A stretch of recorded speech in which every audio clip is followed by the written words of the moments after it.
अपघातानंतर झालेल्या अभूतपूर्व वाहतूक कोंडीनंतर आता सरकार आणि प्रशासनानं मोठं पाऊल उचललंय। आता मिसिंग लेनवरून ज्वलनशील पदार्थांची वाहतूक करणाऱ्या वाहनांना प्रवेश नसणार आहे। या ज्वलनशील पदार्थांनी वाहतूक करणाऱ्या वाहनांना जुन्या एक्सप्रेसवेवरूनच जावं लागेल। मिसिंग लेनवर या स्वरूपाचा धोका होऊ नये यासाठी हा मोठा निर्णय घेण्यात आलाय।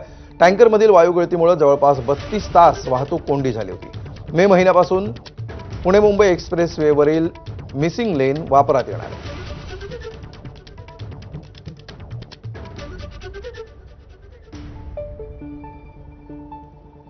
त्यामुळे मिसिंग लेनवरून प्रत्यक्षात वाहतुकीचा वेळ कमी होणं अपेक्षित आहे। प्रवासाचा वेळ यामुळे वाचणार आहे।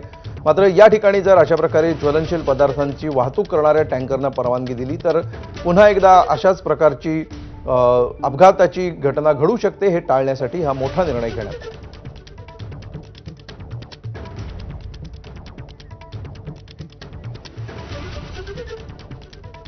यानंतर चंद्रपुरातल्या सत्ता स्थापनेबाबत मोठी अपडेट आहे। काँग्रेसच्या याचिकेमध्ये विभागीय आयुक्तांवर गंभीर आरोप करण्यात आले आहेत।